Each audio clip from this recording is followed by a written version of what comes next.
bermula pada dia menangis, balik menangis sebab adalah yang kanak-kanak lain yang lintas depan rumah ni. Ada ejek-ejek dia jugalah kan, tak ada gigi. In fact orang dewasa pun ada juga yang mempersendakan lah tarik bila macam cakap mana gigi, siapa ambil, tikus ambil ke, macam tu kan. Kenapa cakap macam tu? Saya macam sabar je lah kan, saya takkan nak marah kan orang dewasa. Jadi saya faham apa yang anak kita rasa kan, sedih. Itu seolah-olah macam face shaming jugalah kan.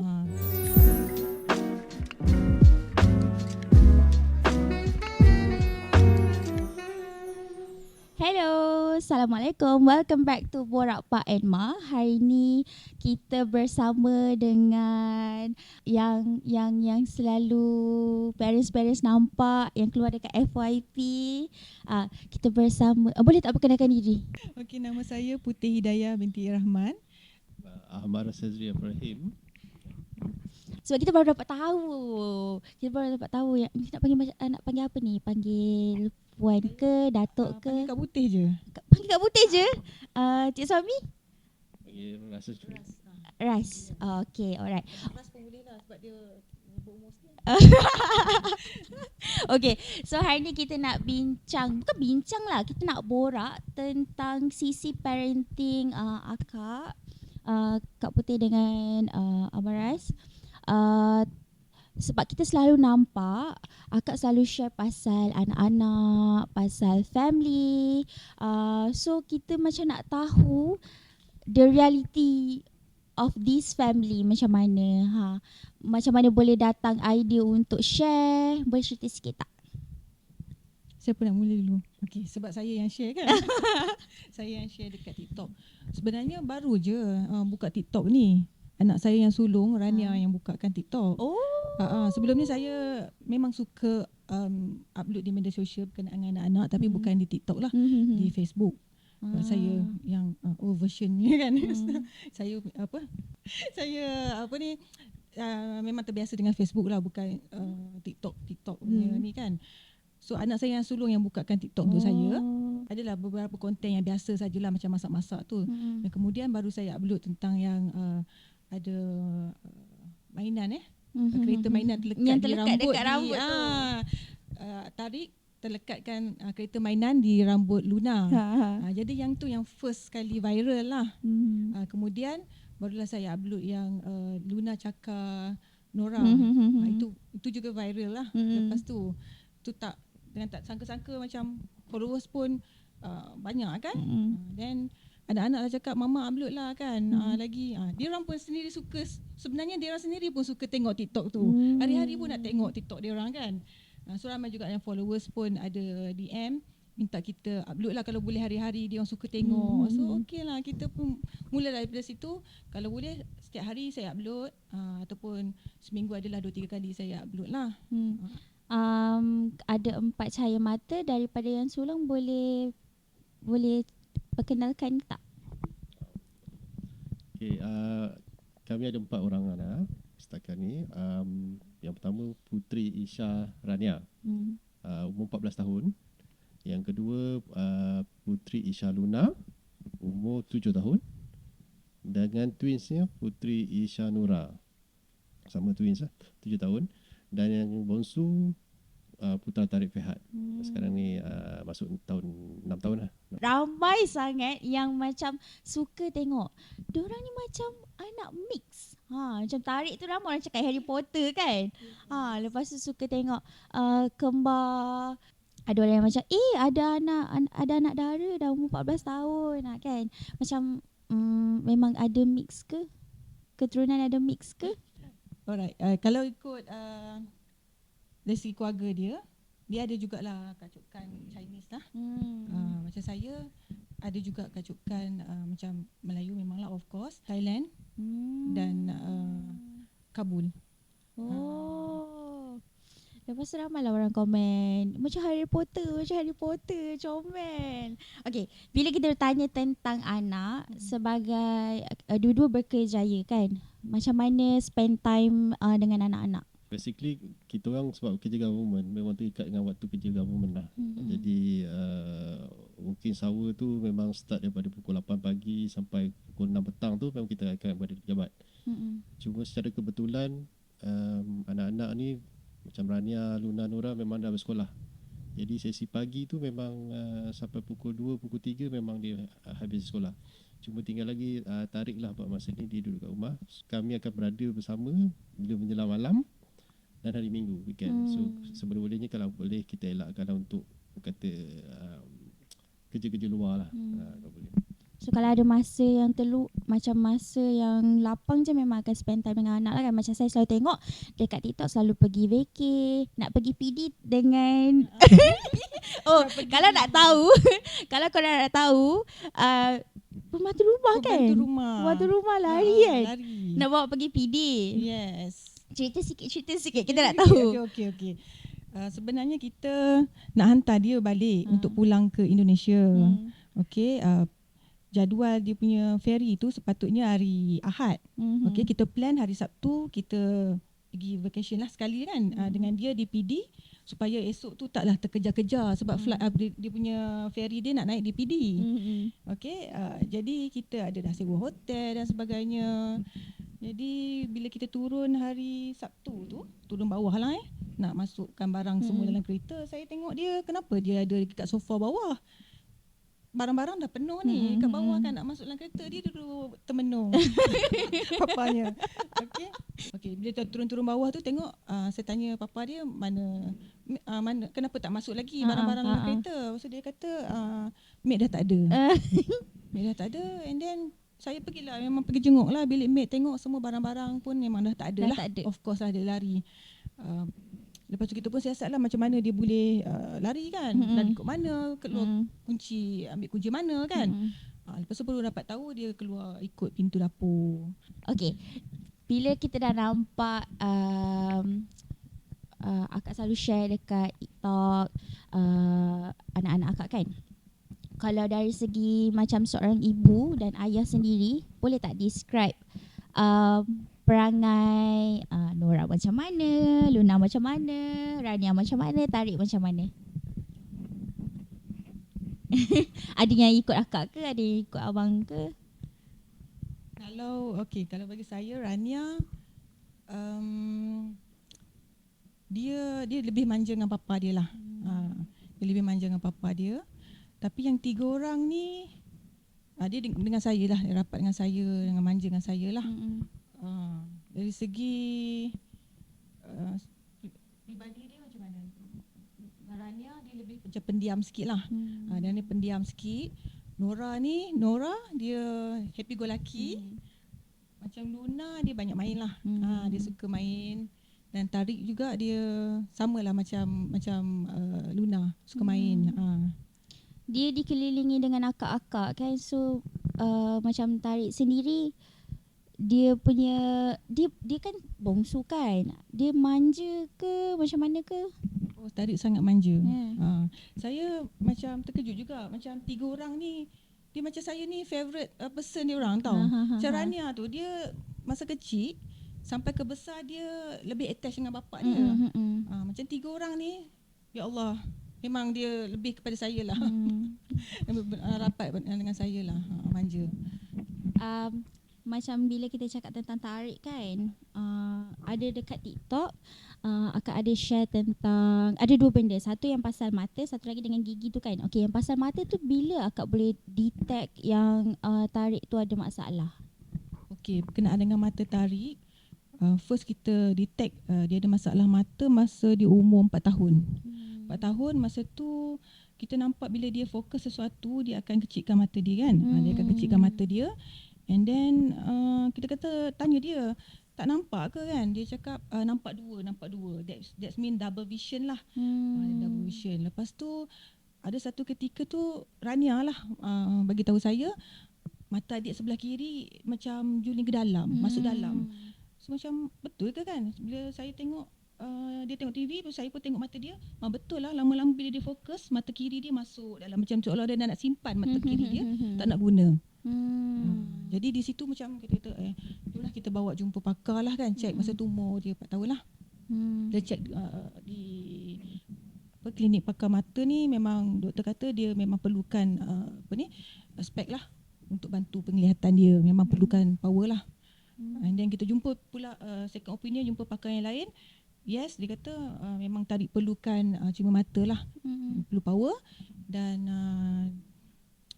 dimaklumkan bahawa otot mata dia macam lemah jugalah. And then sampai sekarang pun dia masih menjalani terapi mata lah, perlu pakai eye patch 1 jam sehari untuk aktifkan mata kiri tu, sebab mata kiri tu dia, doktor guna term dia macam lupa nak pakai, lupa nak guna mata kiri, dia tend to use kanan je. Kiri dia ni macam dia malas nak pakai. Walaupun sekarang dia punya power dah semakin menurun. Daripada 500 lebih ke 300 dan sekarang 150. Doktor maklumkan kemungkinan dia tak perlu pakai dah spek. Cuma mata kiri tu perlu dilatih lah untuk selalu pakai, selalu guna. Dia taklah simpan mata kiri dia tu. So power tu turun lepas pergi rawatan and then pakai patch tu lah. Yes. Selepas kita pergi jumpa doktor bagi 3 advice yang utama lah. Yang tu mungkin saya boleh kongsikan kepada para ibu bapa yang mana anaknya mengalami masalah mata yang serupa dengan Tariq lah, kalau kes yang sama. 3 benda. Pertama, hadkan screen time, tengok TV ke iPad ke handphone kepada 30 minit sahaja sehari. 30 minit sehari, okey. Kedua, banyakkan outdoor activities, macam bermain di luar lah, berlari ke, main permainan di luar macam badminton ke, kalau yang boleh main badminton, main bola, berlari, main hide and seek di luar rumah kan, supaya dia lebih mata dia lebih terdedah kepada environment luar lah.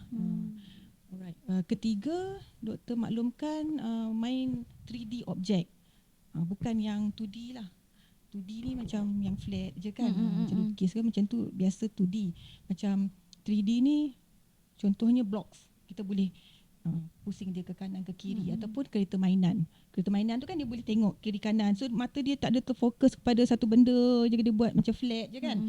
So 3D object tu melatih mata dia lah untuk melihat sekeliling objek tu.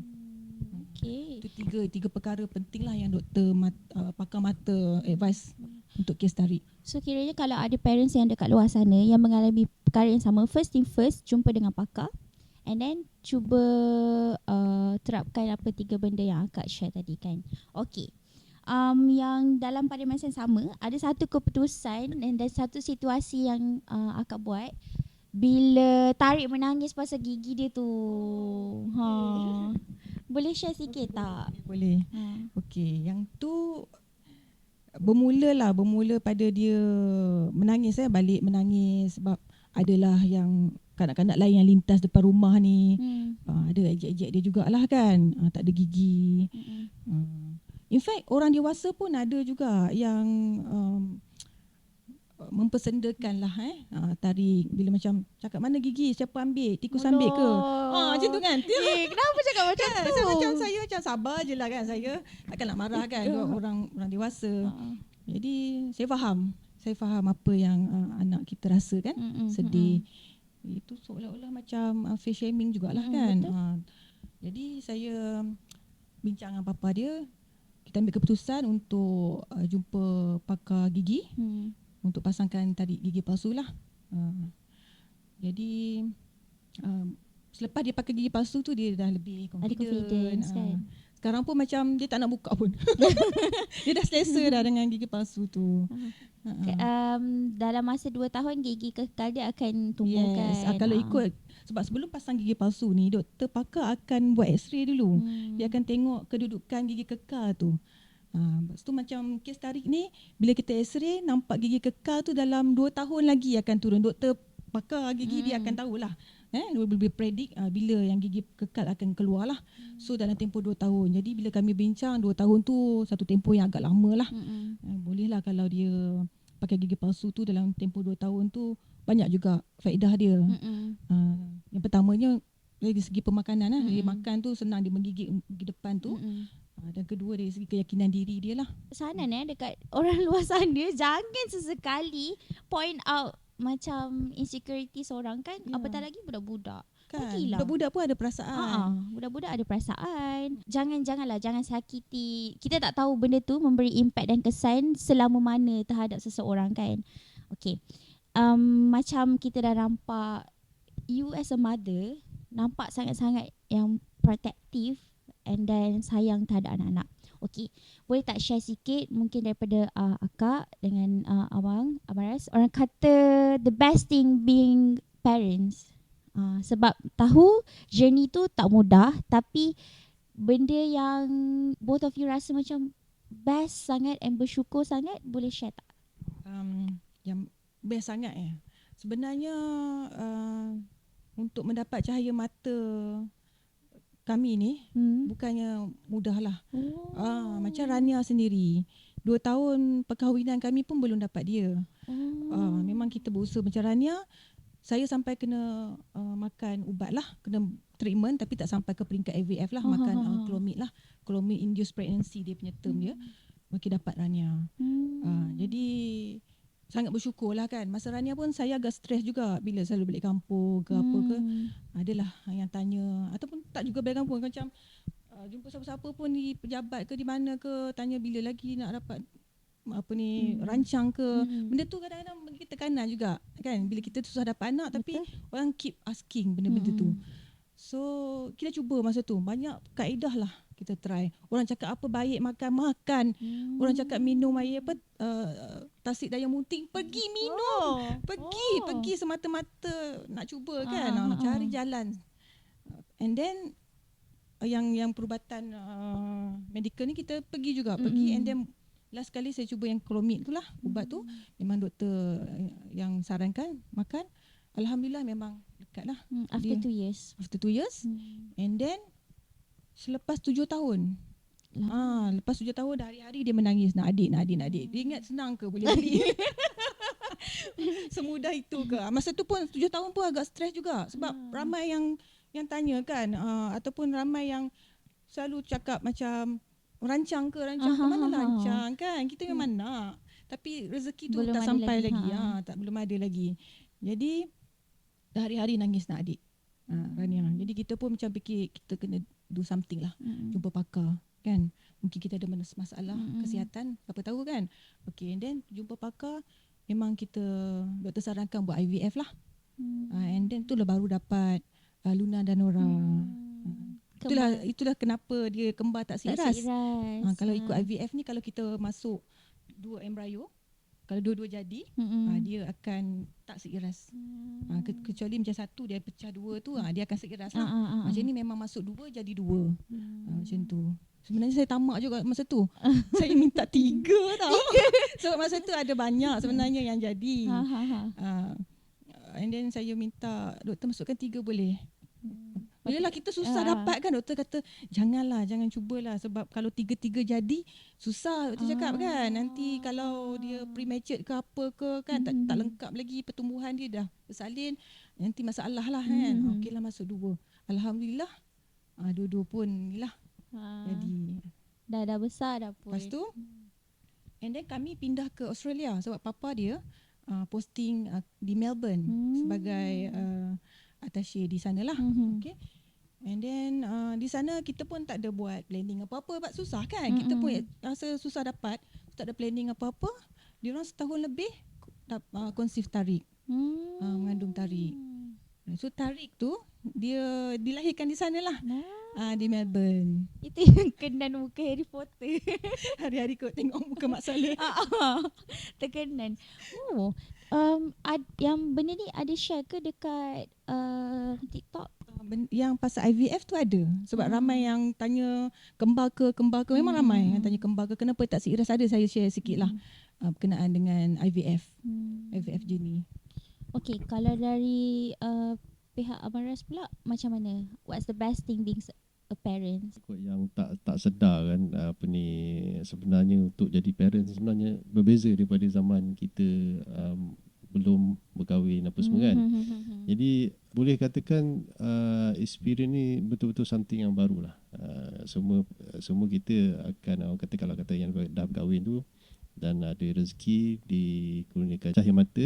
Orang kata dia memberikan satu senario baru lah. Yang sebelum ni mungkin kita tak perlu entertain sangat budak-budak ni, tetapi bila dah ada, so tanggungjawab kita lebih bertambah lah. Macam kami semua clear lah, okay, peranan ibu apa, peranan bapa apa kan. Jadi masing-masing nak kena faham tanggungjawab masing-masing. So bila masing-masing faham, barulah orang kata semua yang kita rancang, kita cuba buat tu, dan situasi dalam rumah tu sendiri akan lebih baik lah. Orang kata memerlukan penglibatan semua pihak lah.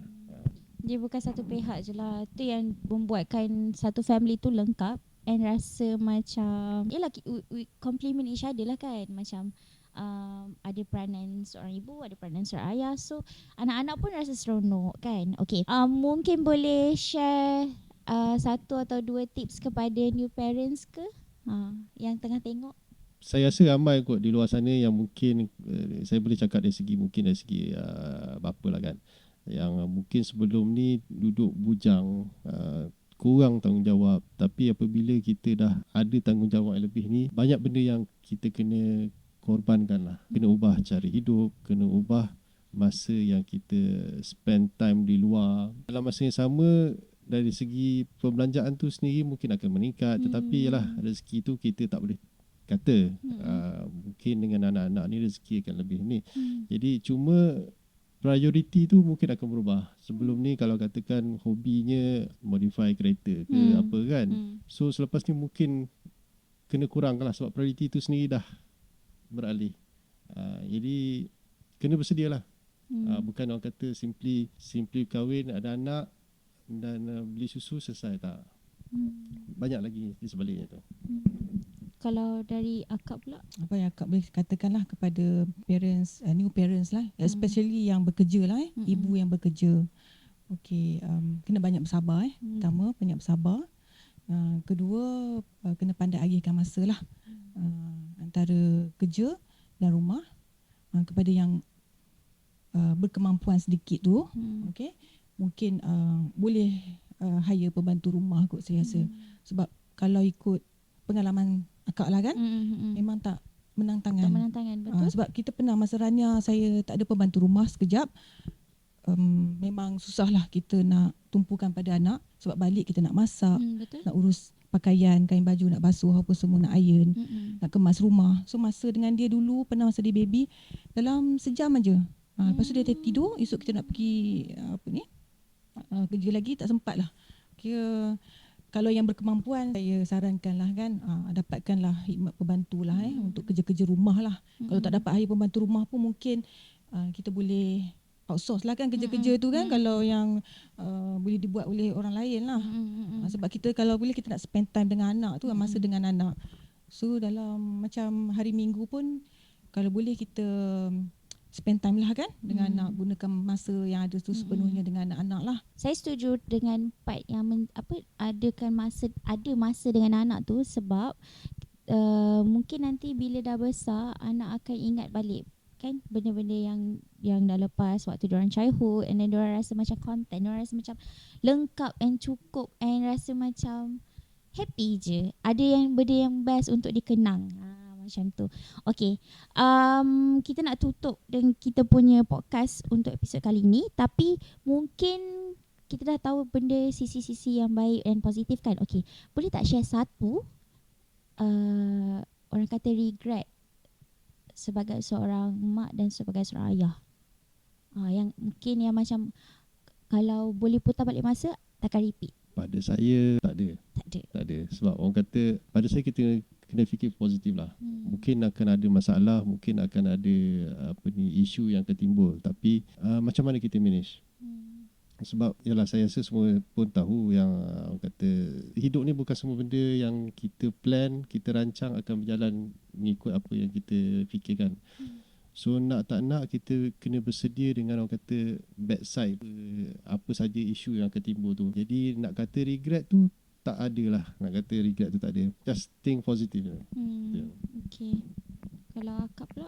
Tak tahulah, sebab saya punya kerja rasanya lebih berat sikit lah daripada yang Abang Ras punya kerja kan. Sebab yelah, kerja saya memang ni lah, lebih sikit lah kan. Jadi terpaksa. Saya tak kata saya regret dengan kerja saya sebab saya pernah bekerja dengan Menteri Kabinet lah sebelum ni. Jadi semua pun tahu kot yang kerja dia agak berat sikit lah. Kita terpaksa korbankan masa sampai ke malam lah juga untuk preparekan input dan sebagainya sampai esok lagi. Okey, jadi nak kata regret tu tak regret lah. Cuma masa dengan anak lah kan dikurang sikit. Tapi tak apa, saya percaya yang Abang Ras pun dah buat yang terbaik untuk anak. Dan saya bila ada masa je terluang, contohnya macam outstation yang boleh bawa anak, saya bawa anak. Jadi di situlah saya pandai-pandai lah curi masa, curi peluang yang ada. Hujung minggu kalau tak ada outstation ke apa, saya akan spend time cukup-cukup. Macam bawa keluar, main di tempat-tempat yang bayar pun tak apa. Kadang abang agak menjaga juga dari segi kewangan kan. Tapi saya sangguplah habiskan wang saya untuk spend time dengan anak-anak. Macam kita nak ni balik compensate balik yang kita tak dapat bersama anak-anak tu. Jadi di situ je lah. Tapi tak ada apa yang regret tu, tak adalah regret kan. Cuma dari segi masa tu saya cuba top up balik. Cuba cari peluang yang ada untuk ganti balik. Okay, that's it untuk episod kali ni. Thank you so much. Seronok berborak dengan both of you. Sangat-sangat humble. Kita pun segan tau kat sini. Okay, thank you juga sebab share banyak tentang menjadi seorang parents and journey parenting tu. Thank you, and that's it for this episode. Okay, jumpa lagi di episod akan datang. Stay tune dengan majalah Pak Emma dan Borak Pak Emma. Bye-bye. Okay, bye-bye. Bye.